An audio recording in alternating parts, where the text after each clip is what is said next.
जिस आप नतीजे एक जनप्रतिनिधि हैं और आपके ऊपर चार्ज गैंगस्टर का लग जाता है,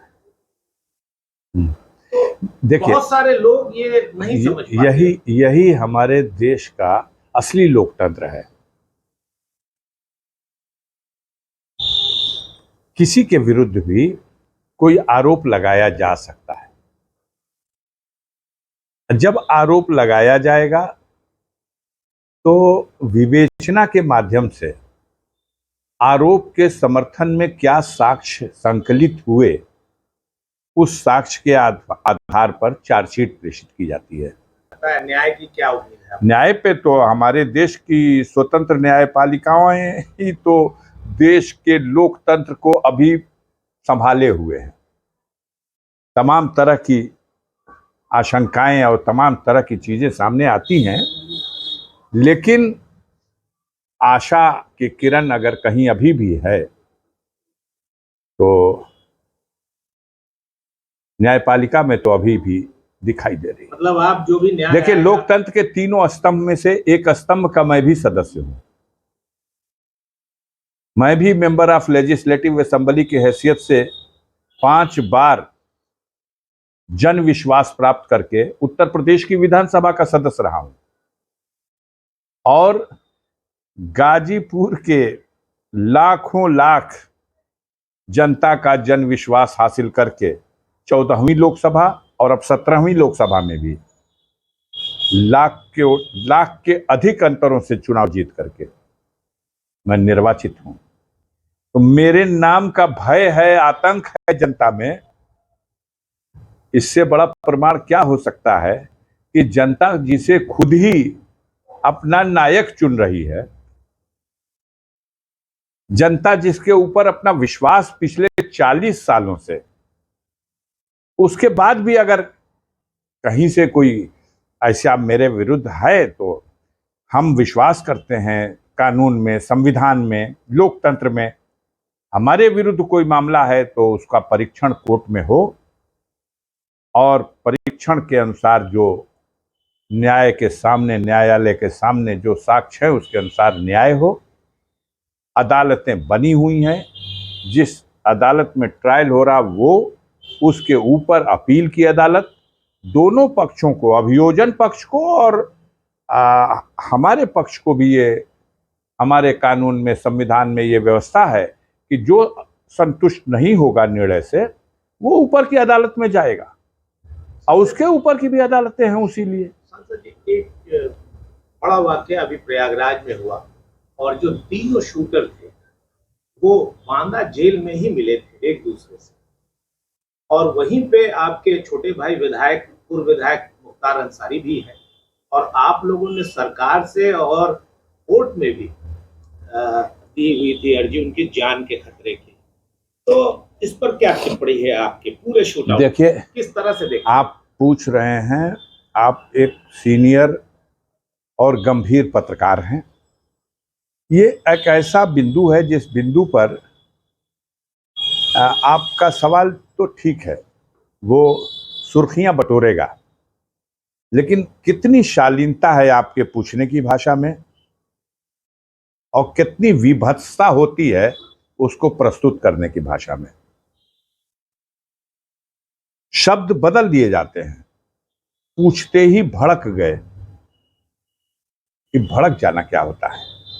ये जोड़ने वाले जो शब्द, किसी तो पहले से नजरिया बनाना कि इसकी बिंदु पे पूछा जाएगा उसको अपने तक, तो उसमें अच्छा है कि इस तरह के विषयों में न बोला जाए, क्योंकि जो हमारे देश की यह जो चौथा स्तंभ कहे जाने वाली यह मीडिया है, ये माने या न माने, इसकी साख को बट्टा लगा है। मतलब क्या, जिस तरह से प्रेजेंट करते हैं आप, मैं कह रहा हूं, आप ही के द्वारा प्रसारित किया जाता है। देश की सर्वोत्तम कानून व्यवस्था उत्तर प्रदेश में है, परिंदा पर नहीं मार सकता। आप ही सारे दुनिया को आमंत्रित करते हैं उत्तर प्रदेश यहां पिन ड्रॉप है, सब आए निवेश करे।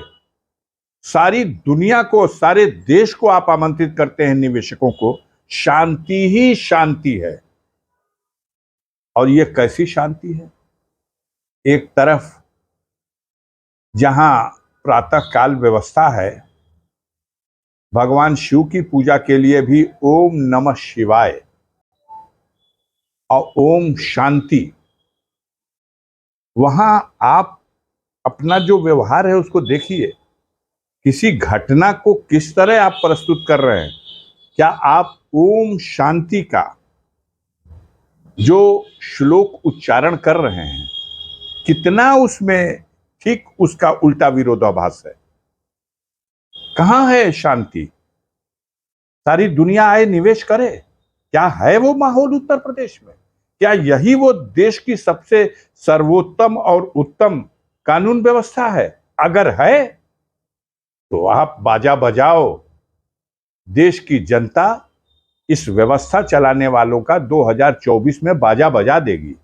मैं आपसे बता रहा हूं कि षड्यंत्र तो हो रहे हैं, अब हुए हैं, अब होते रहेंगे, लेकिन ईमान इस बात का है कि मारने वाले से बढ़कर है बचाने वाला।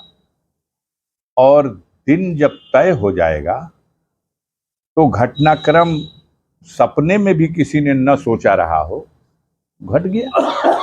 अनहोनी है जो घटना हुई उनके साथ।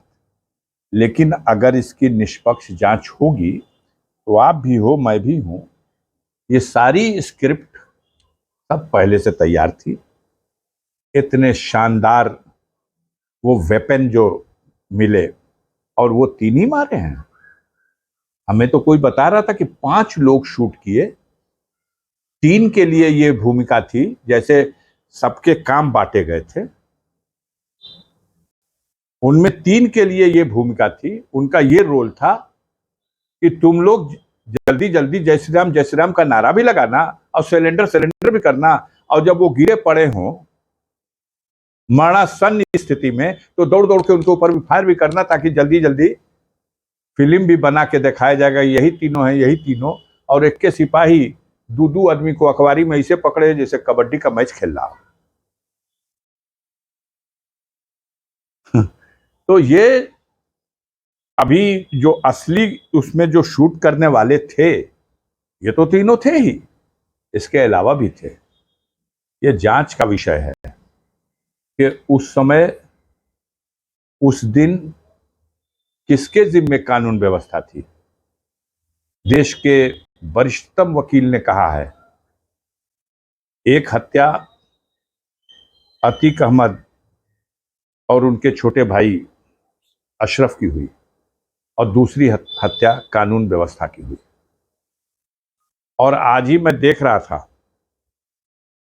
इस पर भी किसी दार्शनिक ने आज ही कहा है कि वो जो जनाजा था वो अतीक अशरफ का जनाजा ही नहीं था, वो हमारे देश की कानून व्यवस्था का जनाजा था। हमें शर्म ना आए, हम बेशर्म हैं। हमें बेशर्म बनाने के लिए आप ही लोग हैं। हमारी बेशर्मी को भी आप हमारी उपलब्धि बताते हैं। अरे साहब, आप तो बाप रे बाप, इसी तरह बाजा और गाजा बजता था रावण के अहंकार का भी, कंस के अहंकार का भी। इसी तरह का जब भी सत्ता की ताकत पर इस तरह की घटना को कोई न्याय कहता है, तो कहीं ना कहीं ऊपर सबका भी मालिक बैठा हुआ है, हर हुकूमत का हाकिम भी बैठा है। राजनीतिक व्यक्ति से आप पूछ रहे हैं तो बयान किसका आएगा? किसी का बयान नहीं आ रहा। आप जाके पूछते हो प्रोफेसर राम गोपाल यादव से, आप जाके पूछते हो माननीय अखिलेश सिंह यादव से, आप जाके पूछते हो जिससे आप पूछना चाहते हो। नहीं, लोगों ने सुरेश खन्ना से पूछा, गिरिराज सिंह से भी पूछा, बहुत सारे सब लोगों से पूछा, सब लोग बोल रहे हैं, सब बोल रहे हैं अपनी विफलता को, किसी की विफलता को आप उपलब्धि बता दो। आप ही तो आंकलन कर रहे हो कि इसका फायदा मिलेगा कि नहीं। मरवाओ, अगर फायदा मिल रहा मरवाने से, फायदा मिल रहा लोगों के घर गिराने से, अब तो पता 24 में लगेगा। इसका राजनीतिक लाभ आगामी लोकसभा में मिलने वाला है किसको? अब इसका आपको लगता है कि राजनीतिक लाभ नहीं, मानवता को शर्मसार कर देने वाली घटनाओं का राजनीतिक लाभ न लेना है और न उस पर हमें चर्चा करना है। इसकी राजनीतिक लाभ के लिए नहीं कर रहे हैं। या तो हम कहें कि हम व्यवस्था बनाने में अक्षम हैं। मेरा मकसद किसी को गाली बकना नहीं है, लेकिन जिसको आप एक अच्छी चीज के रूप में प्रस्तुत कर रहे हो, बच्चों के सामने, महिलाओं के सामने जो दृश्य आप टीवी में परोस रहे हो, एक अनजाना सा तनाव, एक अनजाना सा वातावरण में टेंशन, खौफ, ये किसके लिए पैदा कर रहे हो? अपने देश के लोगों में तनाव पैदा करना, ये किस सब समाज ने? लेकिन आपको, आपका चैनल कहिएगा इसी में चल रहा। आप जब तक हेडिंग नहीं लगाएंगे कि अगला नंबर मुख्तार का।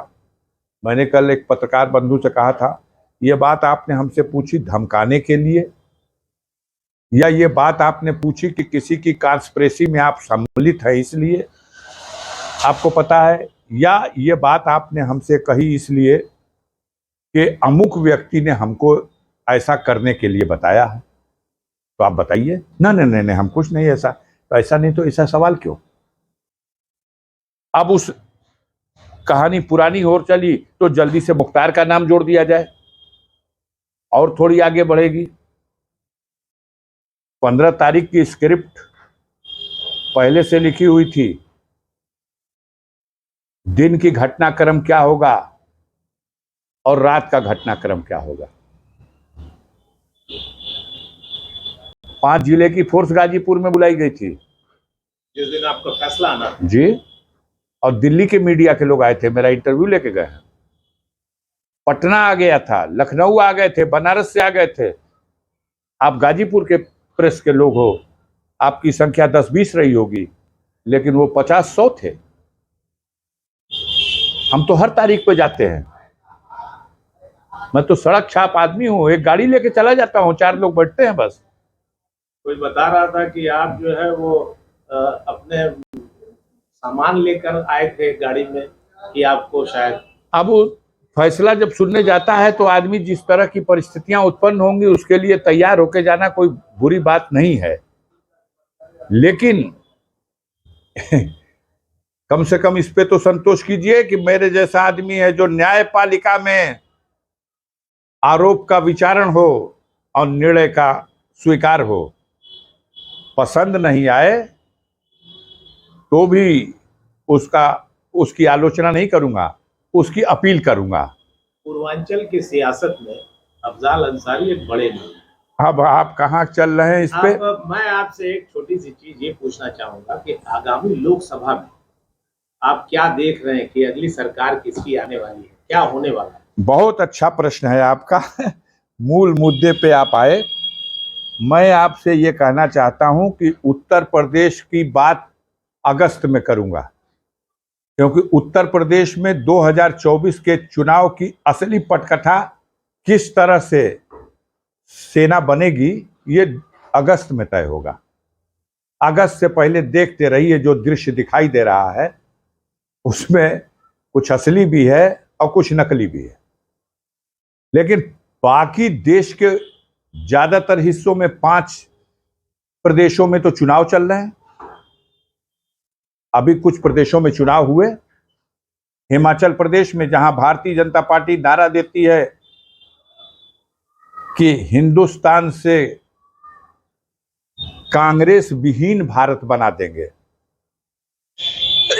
विडंबना यह है कि भारतीय जनता पार्टी की जमी जमी सरकार, ये नड्डा साहब वही के हैं जो राष्ट्रीय अध्यक्ष हैं, गाजीपुर आए थे, ये हिमाचल प्रदेश के ही हैं और अपना प्रदेश नहीं बचा सके। ये देश में नारा दे रहे हैं कांग्रेस मुक्त भारत, लेकिन हिमाचल में वो नारा दे दिए सब कि भाजपा मुक्त हिमाचल, और हिमाचल में उनकी सरकार बन गई।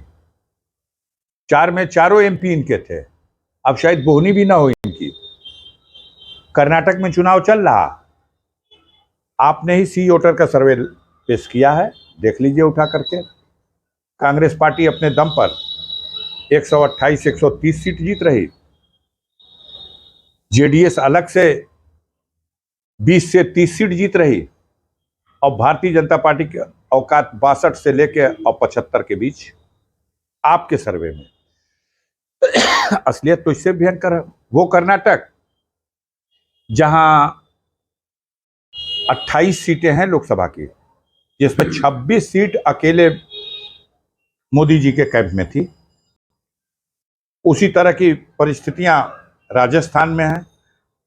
25 सीटें पार्लियामेंट की हैं वहां, इस साल चुनाव हो रहा। 25 में 25 भाजपा की थी। आगे बढ़िए, मध्य प्रदेश 29 सीट है, 29 में 28 सीटें भाजपा के पास थी 2019 में। छत्तीसगढ़ में, झारखंड में, जहां जहां चुनाव हो रहा सारी सीटें इनके पास। अब क्या होने जा रहा, अब इन 5 राज्यों में जहां चुनाव चल रहा है, जहां इनके पास 97 लोकसभा की सीटें थी, अब 27 लोकसभा की सीट भी नहीं आएगी। क्या लगता है 200 के अंदर सिमट जाएंगे? अब मुझे लगता है कि 60 सीटों का तो घाटा अभी इन 5 राज्यों में जहां चुनाव होगा इसमें हो जाएगा। इसके बाद बड़े राज्य बचे हुए हैं। महाराष्ट्र है, 48 में 42 सीटें इनके पास थी, और आज की स्थिति में डबल फिगर पहुंचना मुश्किल है। अगर गडकरी साहब के लिए कोई दरिया दिली दिखा दिया अपने अहंकार में भाजपा नेतृत्व के लोगों ने, तो 5 सीट भी जीतना इनको महाराष्ट्र में मुश्किल हो जाएगा। वही परिस्थितियां बंगाल की हैं।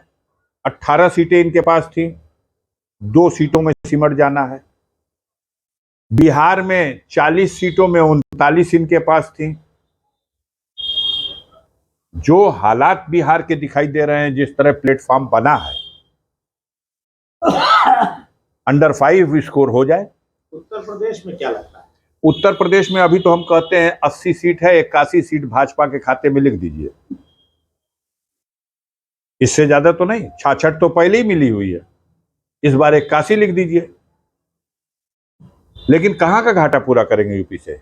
कर्नाटक का घाटा, कि महाराष्ट्र का घाटा, कि राजस्थान का घाटा, कि बिहार का घाटा, कि बंगाल का घाटा? कहां का घाटा? मतलब आपके कहने के अनुसार आज की डेट में मेरा कहना है कि अगस्त में वो तस्वीर सामने आएगी कि ये सब कुछ काम नहीं आएगा। सर, अगस्त नहीं क्यों? अगस्त क्रांति, अगस्त भारत के राजनीति में किसी क्रांति के लिए एक सबसे शुभ मुहूर्त अगस्त को माना गया है, और हमारे उत्तर प्रदेश में और खास तौर से पूर्वांचल में अगस्त